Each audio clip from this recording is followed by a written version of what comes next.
Good afternoon, everyone. My name is Isabella Wright. As the chair of the NABOR Global Committee, I would like to welcome you at our Discovery webinar today, Understanding Asian Buyers and Sellers. And we honor to have great speaker from Asian Asian Professional Association of Southwest Florida, Dr. Colin Feng and Per Cruz. We will start with the presentation, but Dr. Colin Feng will have, and later Pearl. After both presentation, we will address questions. So you can write the question in QA box. And yes, so I would like to welcome Dr. Colin Feng. He was born and raised in China, a graduate from Xianjiang Tong University, majoring in business management. He continued his education in Ohio University and received his master's degree in economics. Dr. Colin earned his doctoral degree in economics from the Ohio State University in 1995. He is certified financial planner with Equitable Advisors. He has been selected as Southwest Florida 5-star wealth manager every year since 2012 by Gulf Shore magazine. He also specializes in life insurance, disability insurance, and long-term car insurance. Dr. Colin Feng was also taught economics at Florida's Southwestern State Community College since 2006. He is very active in the local community and participates in many nonprofit organizations. He is a member of South Fort Myers Rotary Club. He was the past president of Kiwanis Club of San Carlos Park Estero, the past president of Southwest Florida Chinese Association, as well past president of Naples Asian Professionals Association. And now he is Asia Fest chairman. So Dr. Colin Feng, welcome, and thank you for accepting our invitation. So I give you the mic. Okay, thank you, Isabella. Thank you, everyone. I'm glad to present this to, I think I'm gonna share the screen now just to go to my presentation. Let's see if I can pull it up. Start from the beginning. There we go.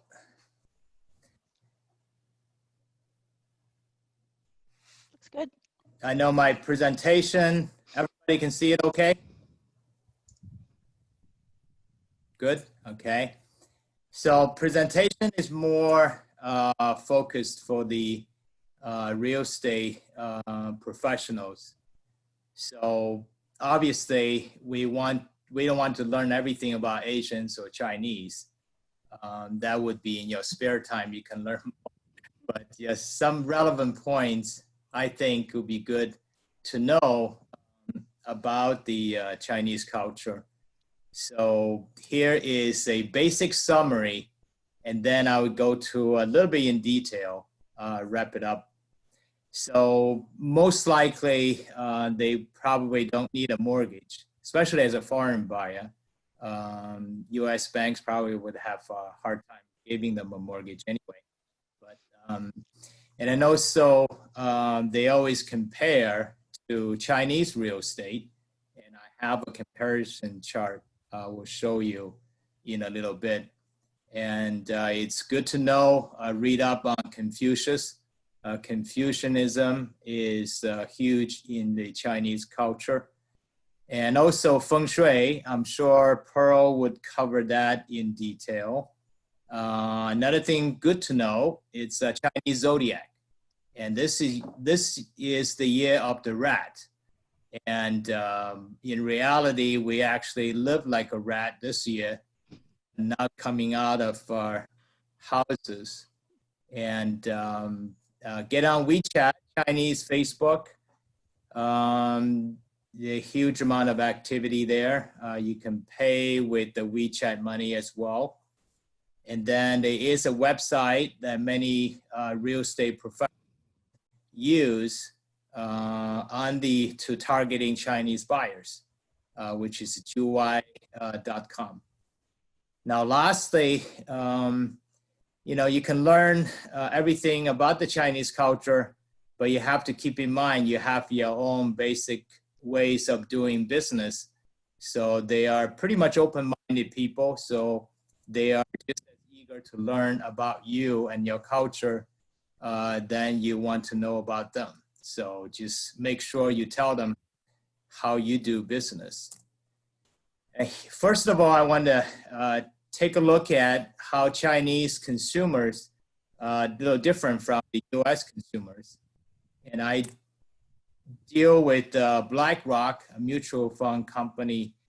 They have a lot of data on China. So this is one data they compiled, is basically looking at consumer spending as a percentage of GDP, and then also look at the savings rate as percentage of GDP.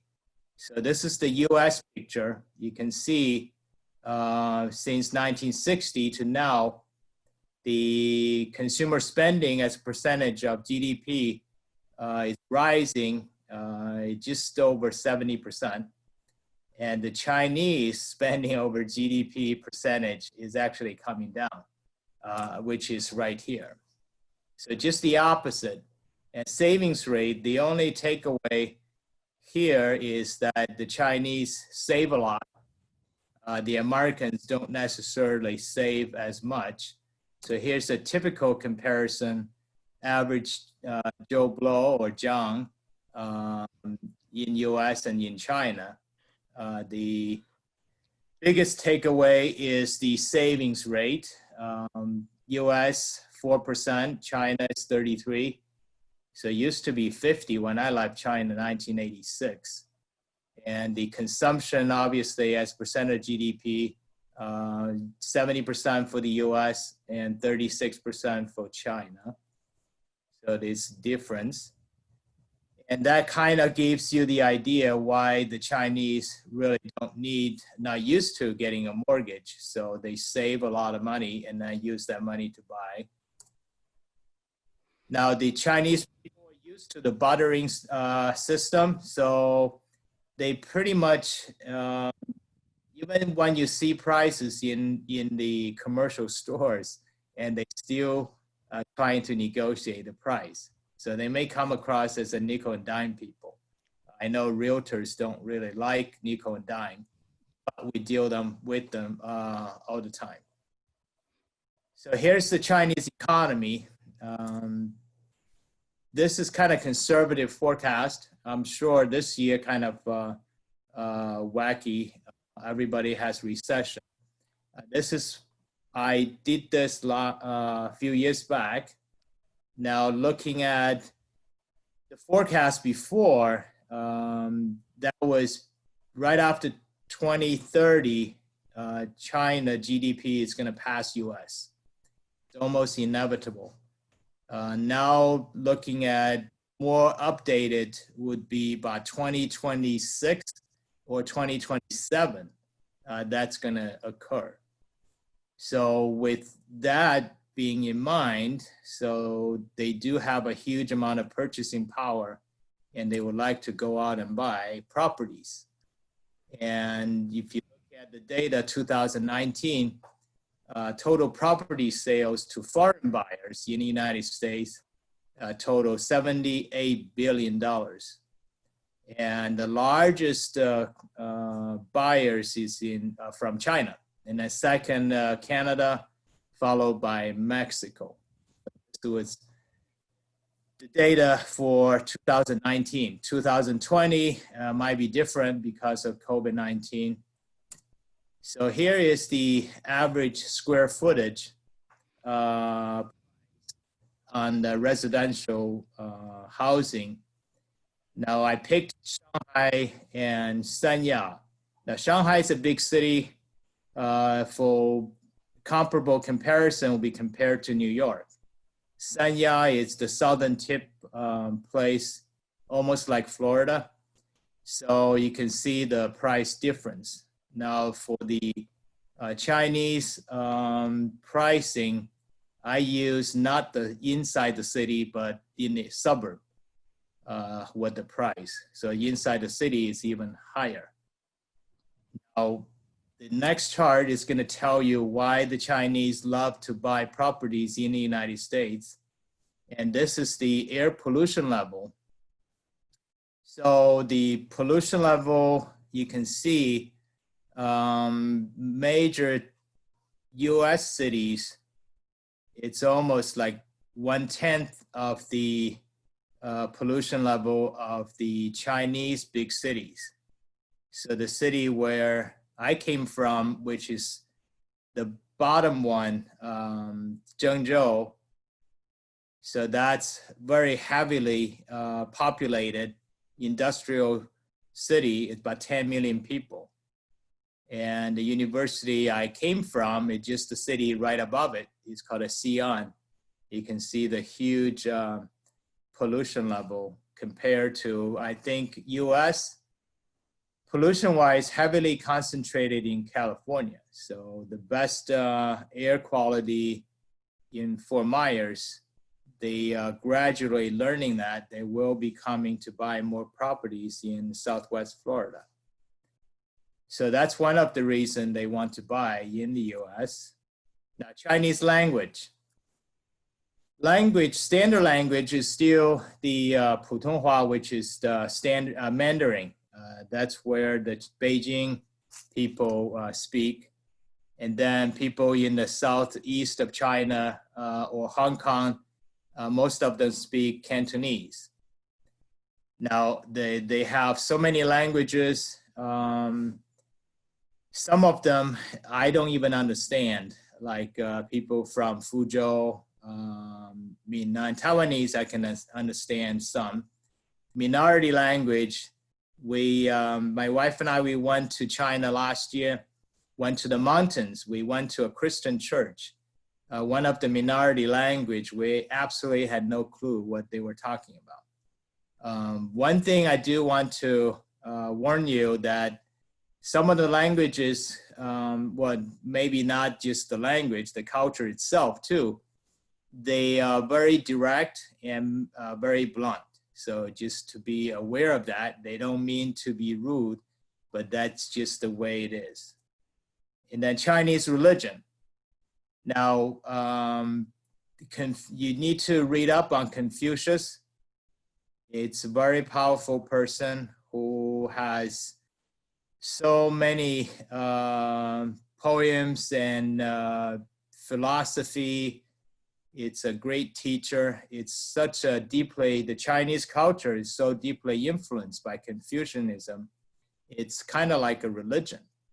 So Confucianism, it places heavy emphasis on respect for elders, family, and social harmony.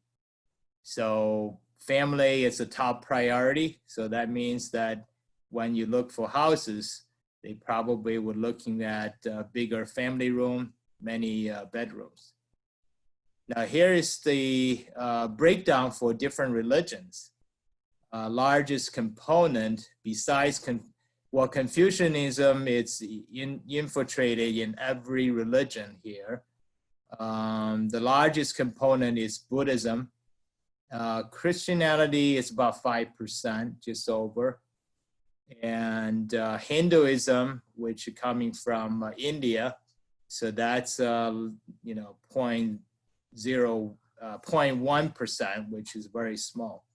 Now, overwhelming is atheists, which is 52%, but those atheists will be heavily influenced by Confucianism. And this data is coming from CIA.gov. We have a great department who compile data. Is very accurate, actually. So it's good to also to know about Chinese festivals. The biggest festival is called the Spring Festival, Chinese New Year. Next year, it's going to be February 12th, and that's the year of the ox. And right after Chinese New Year, I think they shut down about 10 days for the New Year. And then right after that, we will have a Lantern Festival. And then another in May, Dragon Boat Festival. And then coming up, October 1st is the Mid-Autumn Festival. So these are big festivals. I think the most important one is the Spring Festival. It's almost like Christmas in the Western culture. So that's a good knowledge to know about the festivals. And the Chinese culture obviously center around food and cooking. So a bigger kitchen would definitely help. Now this is the Chinese Zodiac. And it's very good to know about the Zodiac. Almost every Chinese, doesn't matter if they are from China or living overseas, everybody knows about this. So it's ingrained in them. And next year it's going to be the year of the ox, 2021. And we'll be glad to get out of the year of the rat. Now the year, rotates every 12 years. So 12 years ago, that's 2008, which was the last recession. So that's another year of the rat. So that's the end of my presentation. And I will pass the mic back to you, Isabella. Yes, thank you, Dr. Feng. We have one question, so far, maybe I'm in the chat, so maybe I address and I give the mic to Pearl. I'm Chinese, and there is any way we can get your WeChat here? Yeah, you can just go to App Store, download WeChat. If you Google WeChat, and then it's free. You can just download that. Thank you. So I will give mic to Pearl Cruz. She's Director of Cultural Affairs, a Bachelor of Arts major in communication with over 35 years of solid accomplishments in sales, advertising, and new business development. A creative, highly organized, and self-motivated professional who maintains very innovative approach towards account management through effective planning and presentation. She has been involved in real estate in Southwest Florida since 1986. A third-generation licensed realtor involved in multi-state referral, cross-border, and international sales in Canada and Asia. She has worked on special projects with Bell Canada, Canon, Union Bank of Switzerland in New York. She enjoys her early retirement by volunteering time and donating skills to deserving organizations representing her passion for education, culture, and performing arts. Hello, Pearl, and I will give you a mic and for your presentation. Thank you, and we come back later to the question and answer for both of you. Thank you. That was such a nice, wonderful introduction, making me blush. Good afternoon to each and every one of you. Thank you for taking the time to be joining us today. When we were approached to do the presentation about the Asian culture this year, we were told that it was a Zoom presentation, that it'll be virtual. I almost canceled because they weren't serving food. You know how important that is. Well, anyway, I'm here. Give me a few moments and let me just organize my stuff here. I will start my, sharing. I just want to double check. Am I sharing a screen right now? Yes, yes it is. Okay. Okay, well, let's begin. My presentation today is about the Asian culture. I'd like to do the global aspect of it, but we'll be, zoning into our local neighborhood in Southwest Florida. Let's see. Now, Colin Fung presented a detailed analysis of the Chinese Asian business culture. Now, this time we'll be looking at the social and media influences that we've encountered, and as well as, towards its potential.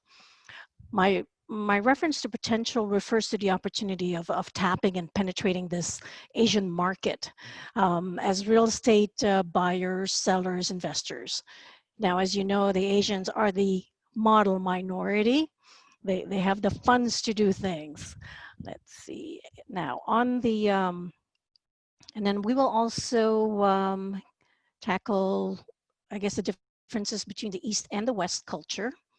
We need to identify the significant difference between those two cultures to ensure that we are able to communicate effectively. It is said that you can buy anything in our own language, but we certainly do need to sell things in their language, not just how we speak, but in relationship on, I guess, conveying the sale. Now, the third segment, we will address the simple do's and don'ts to prevent miscommunication and to improve and develop our business potential. And then, of course, our final segment will be increasing your some visual aids on how we can identify and increase their cultural quotient. Okay, so moving along, let's see. Those of you who recognize Bill O'Reilly, basically on the topic of model minority, Bill O'Reilly, he was highly criticized for his commentary during one of his media broadcast shows. I mean, it's not fake news, but rather it's a validation that Asians are the said model minority in the nation. Okay, and then more to the current day, let me see. Here's another example. We have a Chinese immigrant, Eric Wong. He was a developer as well as the founder and CEO of Zoom. Like, he basically made over $4 billion in 3 months. Unfortunately, it has disadvantages because, he was highly criticized. Oh, how can you be making so much money when I have all these like global pandemic at the misery of others? But, we are in a society that you could never please anyone, but you just kind of filter out what works and what does not. Well, just to give you an example, I would like to invite you behind my eyeballs. That meaning it's like everybody has an intent of what they want to say and do, but as an Asian, there's that impact in how we see it, in how we understand it, or how stimulus and response, I suppose. Just to give you an example, a couple of years back, I had to go to LA to help out my niece for her wedding. And family is very important. So if you miss that, it's almost like excommunication. So I had to do a referral to one of my colleagues, and the standard 25% referral, and I'm expecting it to be mailed as usual. Now, upon my return, it was not in my mailbox. Now I asked him, well, what happened? Now, he said that he was not able to do the referral because he needed the money to help a female friend fund a biopsy for a cancer biopsy, and that he will write me a check in a month. And I'm like, okay. So, and then, but within that month, basically all I heard was like, he claims that, oh, it's only $1,500. That should not mean much to you. You have such a nice car. Oh, you've got all these jewelry. But the month had passed and still no check. So, it was like a reaction. I'm like, why would he be doing that to somebody else if they were not Asian? Anyway, again, it's not something that you want to collect. I mean, it's still, a certain amount of money, but this is my vengeance. I had another referral because I still had to stay in California for 3 condos at Heritage Bay, but I referred it to somebody else. See, he hung on to that $1,500 instead of the potential of making 12 grand. So again, do not assume, that Asians, they do nickel and dime. They may look like they don't need it. They may show, that poker face, oh, it's okay. But in reality, you just crossed the line and the relationship was severed. And also another example is that when you're shopping with places that don't have prices, they do have a tendency to give you a higher price. So just sharing some experiences. Okay, now I'm going to move to slide number 5. Now let's move to our current figures in our own backyard, like Collier County. Now you can see the population there. It's showing as 378,488, simple growth of 1.5%. That's it. And then of course there's the breakdown of, I guess, by race and heritage. Now I'm going to move on to the next slide. Breaking it down some more by race, you will, it breaks down that there's only 1.42% of them are Asians. Now, I know in the US we have that propensity to categorize things. Before, I recall having a speeding ticket here in Collier County, and I tried to fight it because on the ticket, the box of race was black or white, and he ticked off white. So as I tried to fight it in court, saying that, sir, your honor, I'm not white. So he chuckled and said, we're in traffic court. Unfortunately, that's not something we can address right now. So as much as I tried to wiggle my way out of a speeding ticket, mind you, it was 30 going, I think I was going only 30 on a 20 zone on a private community golf course. I thought that was a speed limit for golf carts. Okay, so anyway, my apologies. Okay, so we're on slide 7. Now, here is the breakdown of wage by race and ethnicity. And as you can see here, the Asians, again, will be topping it, considering that we only have 1.42% of the population, but yet it garners the top rank. Now, the potential of tapping this community or this market is very good. As Dr. Feng had mentioned, they don't even need mortgage. They have the money. They save, they're ready. And they also like the weather because Southwest Florida is very, in certain areas it is, tropical. So they will enjoy the fruits like mangoes and papayas, lychees, and other exotic tropical vegetation that's in China or Asia in general. Okay. I hope I pronounce this correctly. Gui. Gui is what you call a child who listens to his or her parents.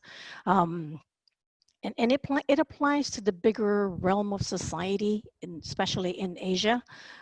Elders are respected, leaders are respected, and the sense of obedience is quite prominent in its culture.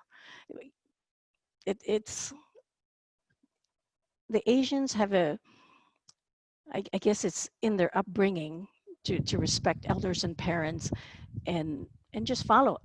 I think there's that sense of comfort that they can trust their parents, their elders. And you could see that happening generally with most Asians that you meet.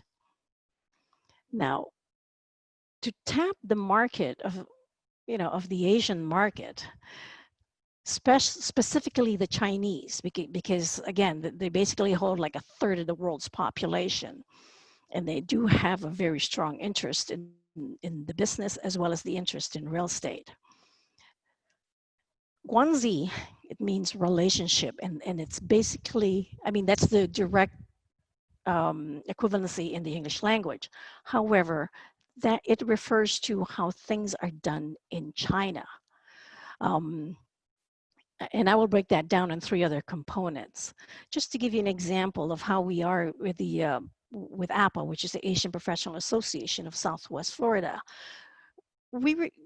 We require, I guess, a project to be completed or a task to show that you're sincere about being part of the Asian community or the Asian core. Because you have to remember that the Asians, they're a little bit more, they're less of a risk taker.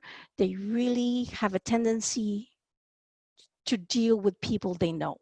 They have that inner circle. So it's best, I will, I guess, tap the 3 little breakdowns of how to develop that relationship. So bear with me, save your questions. First and foremost, it's the reciprocal favor, which is called rinxin.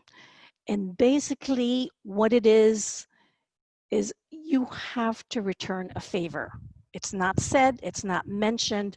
It's something that must be done. So if an Asian gives you, like prepares dinner for you and invites you for dinner, now it's your turn to do the same thing or provide them with a gift. So that way the relationship is continuing. It's not a one-way street and it's ongoing.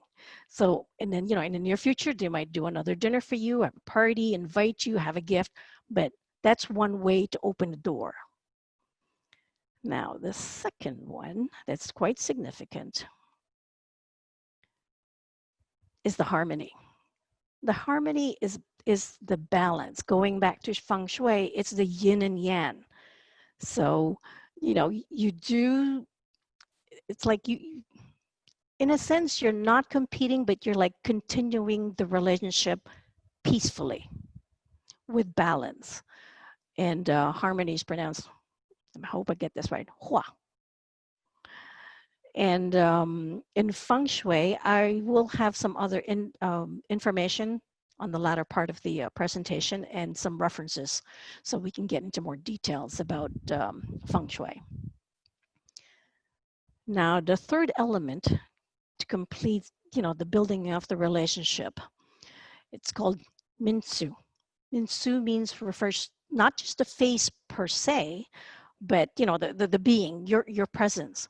So it's important, for Asians to look good, to be, I guess, clean, presentable, as well as, how would I say this, respectable. So that way you have to be not just interesting, but genuine. So that way you show interest with your counter relation. So those are the three things you have to kind of read on a little bit more to develop that core of Guanxi, of penetrating that little core. Just to give you an example, way back, I would say, probably 10 years ago, you know how you have that office time? When you have to be in the office and answer phone calls. Anyway, I was in the office one time and we had one of the agents yell out, "Hey, Pearl, you're Asian, aren't you?" And I said, "No kidding." He said, "Well, there's a gentleman here on the phone. His accent is so thick I can't understand him. Do you mind taking the call?" And I said, "Okay." And I'm thinking, again, behind my eyeball, I can only understand it as much as you can, because I can guarantee you I don't speak their language. However, the key was, just to be patient, be acceptable. And I listened to him and basically got in the keywords: buy, lots, now, how much, and when. Key. So anyway, they were basically lots at Lehigh at that time. And, we basically did it without, over the phone. At that time, we still, I think, had faxes. But somehow, after the transaction, with Mr. Duck at that time, we built a relationship. And in less than 2 weeks, I got another call. This time it was his dentist. And he wanted to buy some more lots. And I said, "Okay, we will do it again." And then, seriously, within another week, I get a call from his barber. And this is this is in Pennsylvania. And next thing you know, within another week, this time it was a doctor, the cousin, the uncle. I basically had I call it the mafia in Pennsylvania. That was literally just buying lots. And that's all because of the phone call. So can you just imagine that realtor who regretted taking the time to understand the caller that was on that phone? Anyway, just sharing. Okay, let's see. All right, so we're moving on to the differences between the East and the West culture. Well, the number one difference, I would say, would be the age.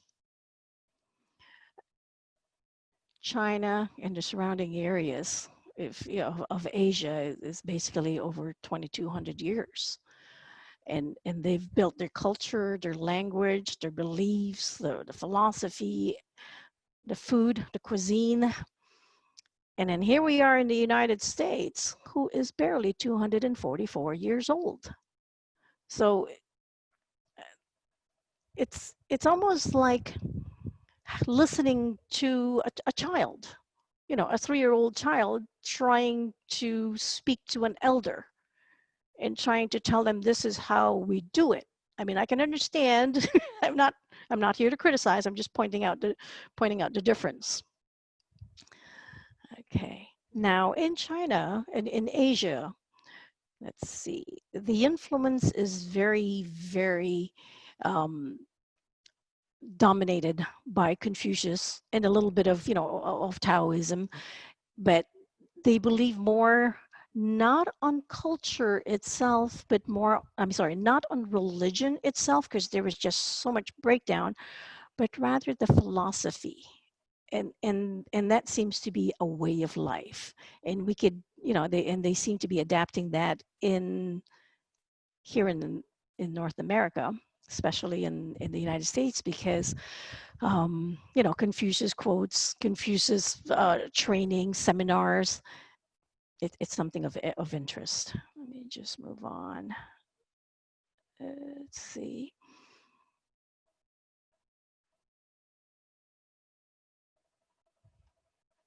On the lighter side of things,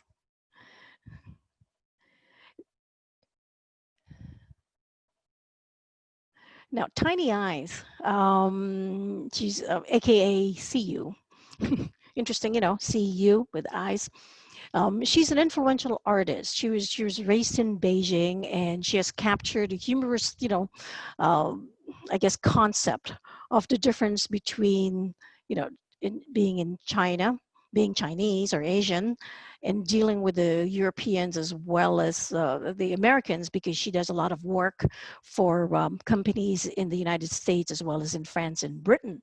And these are just like the fun facts, just to point out on a lighter note of the differences between the culture. As you can see, you know, in Britain, I guess it's all based on the weather itself. It's like when you ask them, how are you? It's like, yeah, we're good. Yeah, a little, you know, mediocre. And then we have the Chinese, you ask them a question, everything is always okay. It's fine, you know. But then if you start asking somebody in the United States, because we're all, especially if you're in sales, you have to show that motivation. You have to be that cheery person. It's a little, you know, too optimistic. But hey, it works. And going back to Goi, you know, we Asian students have that built-in, or in the culture, they grow up with the sense of, you know, following parents, and the parents ingrain the value of education. It's not perfection itself, but it's just that they want to be high achievers. It's pride. It's family pride. As you can see here, you know, if you get 99 out of 100, it's not congratulations. It's like, why did you make a mistake? There's no such thing as participation trophy in Asia. So I'll leave it at that. I will move on. Oh, you'll notice the other cartoon, which is on the bottom left, about in Asia, not just in China, but in Asia as a whole, it's the whiting effect. It's not that it's not because of their race, it's not that they're anti-Black or they're being racist or anything like that. The color of the skin is a representation of I guess, of what you do, of who you are. You don't work in the farm. You don't work in the street peddling. You're not selling things. So if you're fair, that means you're affluent. You're a princess. You're protected. And if you watch some of the old movies and old shows, or even the current ones, you'll see them. Well, I'm guilty of it. I always have an umbrella. I mean, it's not, okay, I believe the sun causes wrinkles. That's just me. But anyway, the the beauty products in North America, or especially here, you want to be of a darker skin because it is the opposite. If you're outside, that means you're sunbathing, you're playing tennis, you're playing golf. It's a status symbol. Again, that's just the difference. Let's see. And of course, we have other other differences as well.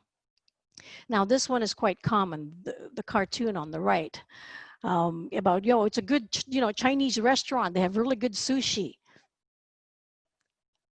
I do believe that a lot of people would assume that sushi is Chinese. It's not. Pho, or PHO, which we know, is Vietnamese. And what else do we have? Of course, Indian food is totally different as well. And not all noodles are Chinese or Asian. No, most noodles are Asian. But not all sushi. I mean, there's different kinds of sushi as well. It's not just, Japanese. Okay, so moving along. Where are we now? Slide 18. Okay. The do's and the don'ts. In the West, specifically in the US, people have the propensity to categorize things. We are very visual. Unfortunately, we also have a tendency to assume things. Just to give you an example. Again, I'm inviting you to visit behind my eyeball. As a realtor, you still have to do the continuing education. That 14 hours. And actually, I enjoy going to those refresher courses. So I took one that was communications in Fort Myers about I guess 18 months ago.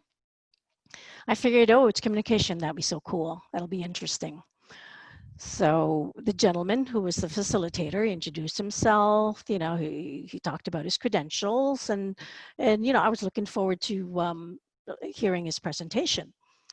However, he looked at me and said, "Is English your first language?" So I kind of graciously looked behind me to make sure that he was speaking to me. What I would have said was, do I not have a good command of the English language? And, but instead I said, yes. But half of me wanted to ask, why did you ask me? Is it because I'm Asian or I have darker skin that you would assume that English is not my first language? But anyway, and this is in Fort Myers. Now, here's another example of accents. Like I've mentioned earlier on that phone call, you just have to be, I guess, patient about it. You can't judge people because they have an accent. Don't assume, like I said, just because they have an accent, that doesn't mean they're not smart. That doesn't mean they're not skilled. That doesn't mean that they cannot communicate. I was at a seminar, and again, this is in Tampa, and there was a lady beside me, and she's a realtor as well, and she asked me, where I'm from, and I said, well, at that time I was in Naples. She asked me, have you ever been to Fort Myers? And I'm like, I don't think so, because I was thinking Port Royal, I was thinking Port Charlotte. But you see, in some of the Filipino accents, the F's is on the alphabet F does not exist. And I actually did answer her no. But after a while, I realized after conversing with him, she was referring to Fort Myers. And now Filipinos, they're Asians. However, they're like the hybrid of Asia, because they were under the Spaniards for over 333 years. And just to give you an idea of, of the hybrid concept, when NAREP had an opening, NAREP is the Association for the Hispanic group in Fort Myers and Cape Coral about 2 years ago. Mayor Coviello, we were on the same table. Now he looked at me and said, weren't you at the Congressional Gold Medal Award with the Asian Association? in the Filipino community? And I said, yes. But I knew what he wanted to ask was, what are you doing here? Aren't you Asian?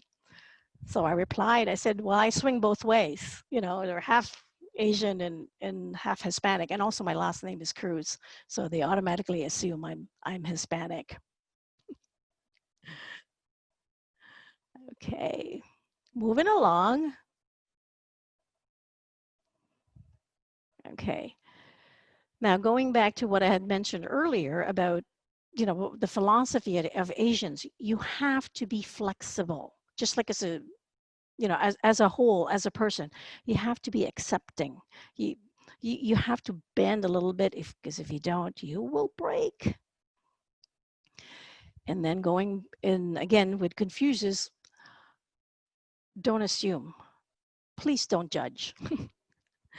It's so much easier to ask a question and but be authentic about it, because you have to show your interest rather than just like, you know, sounding interesting. Okay, now here's an interesting slide that I will share with you when you're traveling. This is just a tip. Now, looking at that photo, you would assume, oh, here's a little Asian kid in, you know, in Asia. Well, this is my son. He's never been to Asia. And actually this was last year in April. This is his first time to visit Asia.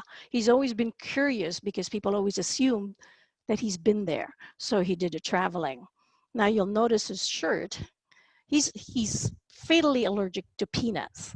And as you know, in some countries, peanuts are staple. So he walked around and I made him wear that shirt to make sure that he's safe. Okay.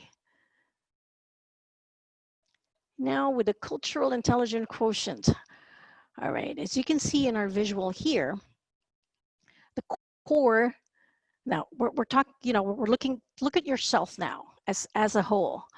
Now the core, these refer to your behavior, your values, your beliefs, as well as the crucial standards of who you are, your upbringing, your familial, you know, your family customs and things like that. Everything that basically defines you. Now that will be in purple.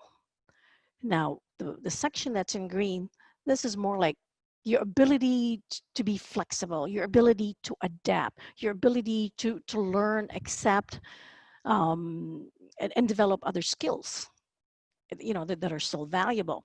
Simple thing is learning how to use chopsticks or you know, increase your knowledge on food. That falls under, you know, flexible.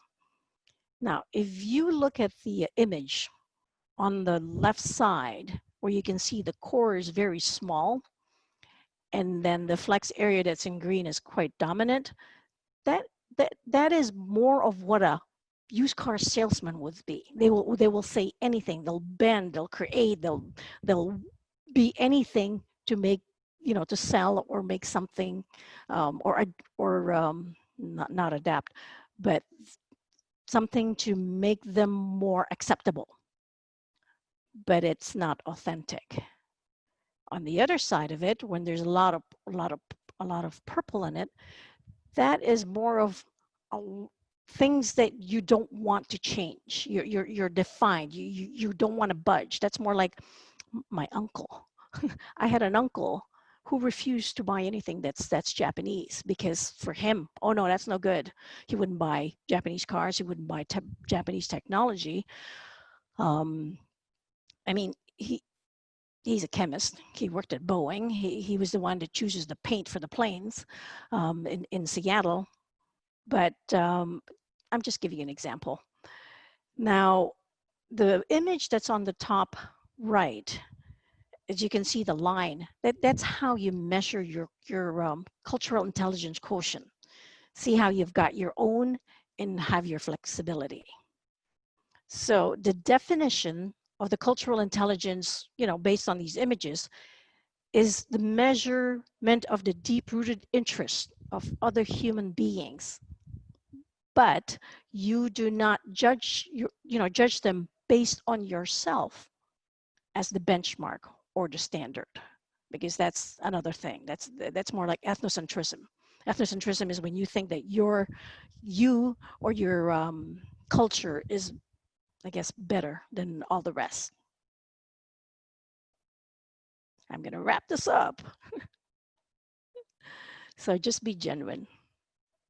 A diamond with a flaw is better than a pebble without. So we all are diamonds. We all are there. We all have our flaws, but at the end, we are still valuable. Now, I have saved the last index for you, and these are just some other references because you might have saved some questions for Feng Shui, but you will be receiving, I guess, copies of this. But other than that, that is the end of my presentation. I hope you have some takeaways from that. Thank you. Thank you very much, Pearl. We will pass now to the questions. I unfortunately lost connection for one moment because I have a storm very strong here.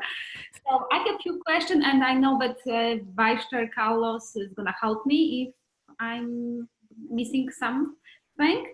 So the question is, is the Chinese economy still growing, even because we are dealing now with COVID-19? How it looks this from your perspective? For this year, it would be my estimation, 2020 Chinese economy would contract 1% to 3%. Obviously, the official data, they want to be more optimistic. From their official data side, they wanted to be projecting a positive growth, which is positive 1 or 2%. I don't think it's going to happen. It should be a negative. For the US, the realistic estimation for contraction for GDP will be between 5 and 10%. So 5% is the lowest. I think the last projection was 6.9%. And I think it may be south of that, most likely for the US. So China is recovering. Right now, they have very few cases of COVID-19, but it comes up different places at different time. So it's still a uncertainty at this point in time. So I think most critical would be to look at September, October. So, and I know Russia has the vaccine rushing out the market very next month, September. And Chinese have 2 vaccines coming up right after Russia. And then US has possibly 3 and maybe even more. So everybody's rushing for the vaccine coming out. It's positive news. We'll see how that comes out. And hopefully we can travel again beginning next year. I know our Asia Fest, we still couldn't narrow it down to a date yet. We're supposed to have a February 6th at Science for the Art next year, but they couldn't commit. So we'll see how the cases go. Hopefully we get it under control. Next year we can get together. Thank you. Is there something, can I add something to that? This was released actually today by the Fort Myers, Florida Weekly newspaper, and they had mentioned that China and Canada remains the first and the second in US residential sales in dollars. So regardless of all the changes, you know, the decline, China is still #1 and Canada is #2. And Pearl, if I can add, recently, I think that 1 week ago, we had the new report from NABOR, and the number with investment was 15 billions Chinese invested in residential real estate in US. True. We were very curious about, you know, the data after COVID, and it's gonna immigration issue and everything. It's gonna make very big impact. The other question that I have: are Chinese still interested in making investment out of the country right now in view of COVID-19? Absolutely. Just look at the population and also look at the pollution. And especially US is a top priority because of, especially in the area we have clean air, and that's a top interest. And I know in the other countries, Definitely Bahamas, they built a hotel, a huge hotel called Bahamar, and that's in competition with Atlantis. And I went there a couple of years ago. It was huge, and that was the Chinese operation investment. And they will be investing huge amount of money. They already did in Canada and Mexico. I know U.S. Sentiment towards China right now for political reason has been pretty negative. But again, we sometimes focus on the politics too much and throw away many things that especially economic benefit. And if we focus on the negative side, you can pick on, you can pretty much have things to pick on, but we have to focus on the positive. When I was in China, in Xi'an University, not back in 1981, the very first hotel was financed by the US. And every time I go back to lecture, I reminded them that you rely on, because of the open door, the US investment that brought China the faster growth. So you have to be thankful for the relationship. And same thing with the US, we rely on the cheap product from China. And matter of fact, every time I go buy things, I go back, reasonable priced, little gifts items. And if you look at the little sticker inside, it's all made in China. And I wanted to buy something made in US. But unfortunately, the only thing I could buy, probably just the supplements and herbal stuff and made in US to take it back. So, but, I know, just gave you a quick example.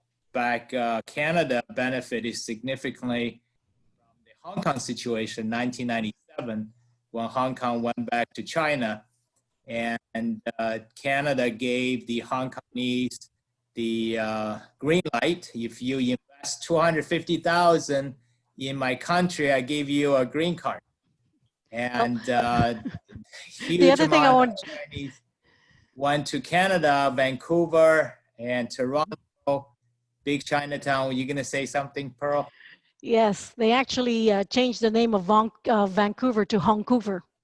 Yeah, that's probably what makes sense because a huge amount of investment over there. And U.S. tried to do the same thing only 3 years ago. U.S. made the same pledge. If you invested $250,000 in the U.S., we'll give you a green card.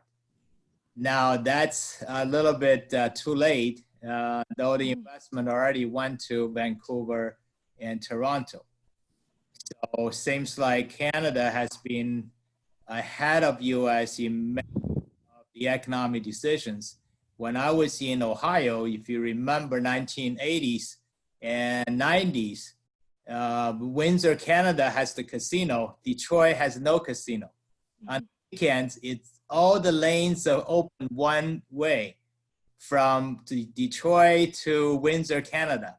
And then after the weekend, all the lanes coming back from Windsor, Canada to to Detroit. So that lasted for more than a decade. And then now you look at Detroit in downtown, it's nothing but casinos. So it's a little too late. So anyway, just to give you a little background.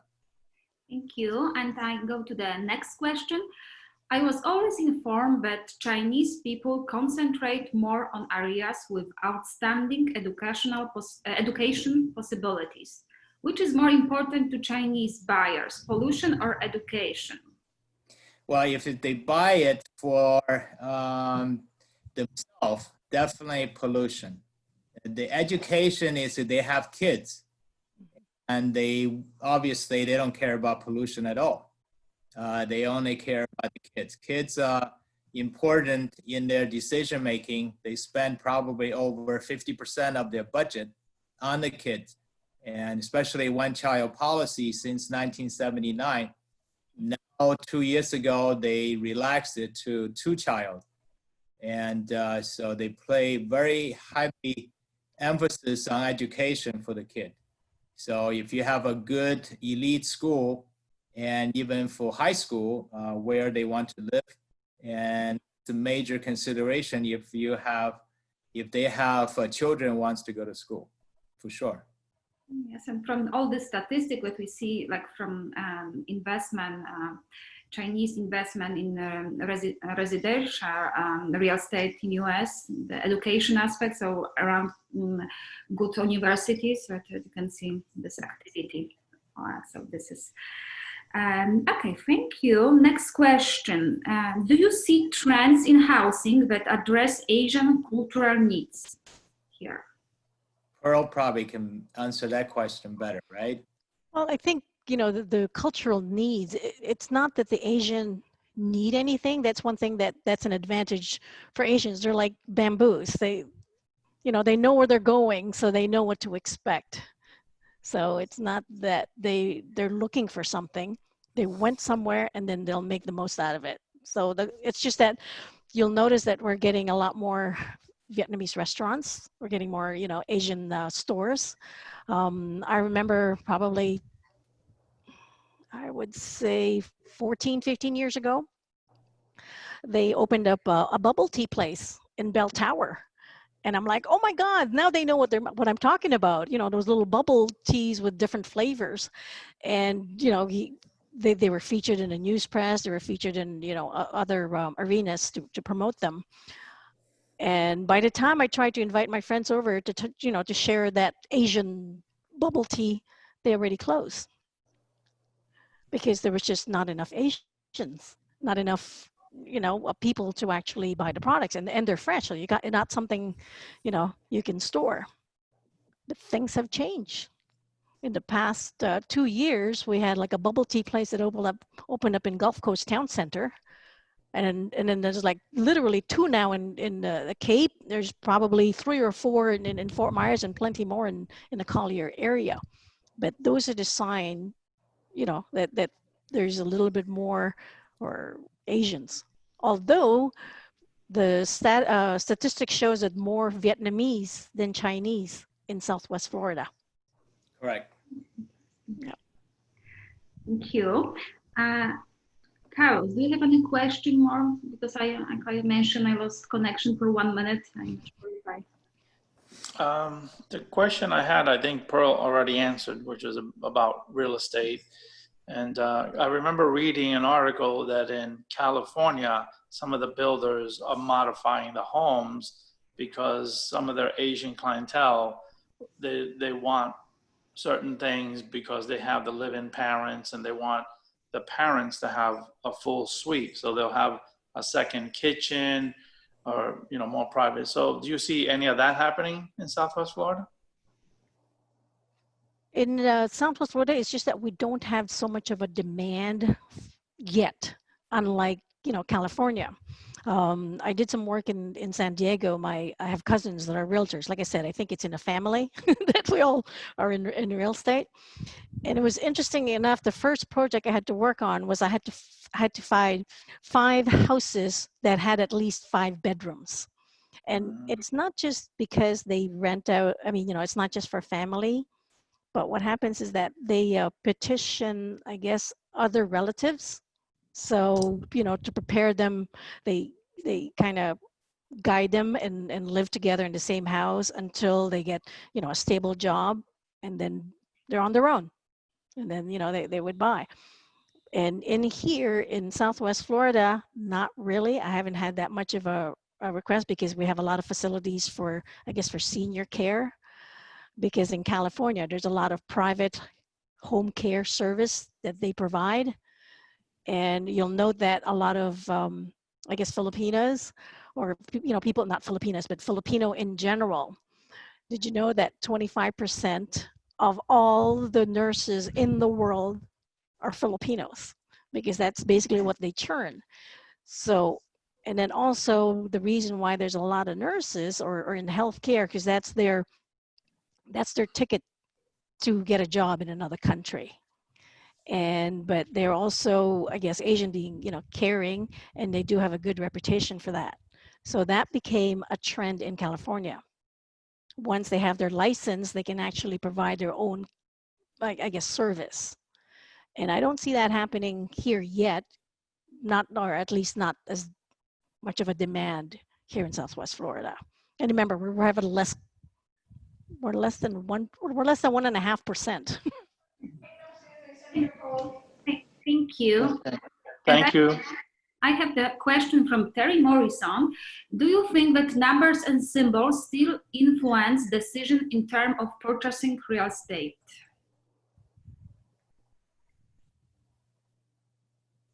I'm sorry? Do you hear me or not so much? Do you think that numbers and symbols still influence decision in terms of purchasing real estate? I would absolutely say yes. I think I didn't touch on Feng Shui. Reason being is it just opens up a whole can of worms. I know by experience you do not sell a property whose address starts with the number 4, because it means death. And I know the reason they don't have a lot of Asians or Chinese in Southwest Florida per se is because the land that we have here is sand. We don't have mountains. In California, Vancouver, they love mountains because it's a sign of prosperity and wealth. And they call it, oh my God, I'm sorry. It's skipping me. But like it's signs, it's a symbol. In certain areas in Georgia, the red sand, the red soil, they will not go there. Or in Arizona, they will not purchase there because the red soil is the dragon's blood, which means, bad feng shui. So means no fortune. Thank you. And it's kind of connected. Do Asians have superstitions that we need to take in consideration once we work with Asian customers? Well, it's not just Asian per se. What item do we have at the real estate store that's always sold out? St. Joseph statue. Mm-hmm. It's not Asian, but the culture itself, we all have like strong beliefs. Like I've mentioned, the numbers. Keep in mind, 4 means death, 8 means fortune. 6 and 0s are pretty good as well. I personally, when I do my contracts, I always have 88 in my numbers. And then when I say why, they'll ask, why do you do that? And I said, for luck. Oh, okay. Nobody had refused that. Thank you. I think one more question. Advertising in July.com is in both language, in English and Chinese, or only Chinese? Mostly in Chinese. Some in English as well. So, if you want to advertise to the Chinese, probably you want to translate into Chinese. If you prepared it in English, Google Translator, it's very helpful. Thank you very much. I think that we have answered all the questions. I would like, in name of our NABOR Global Committee, thank Dr. Feng and Pearl for this great presentation. We are recording this as well. We will have presentation and we can send anyone who attended and would like to have it. So I really thank you both, and I would like to thank Carlos for coordinating and working so hard to make it happen, Cheyenne, all committee. And in the meantime, I would like to invite all of you to our virtual trade mission with Costa Rica at August 18 from 4:30 to 6 p.m. We will have a representation from 2 boards, CCBR and CRGR, I'm sorry. And yes, we can find the information on our NABOR Global Committee Facebook page. So thank you again, everybody, and have a wonderful evening.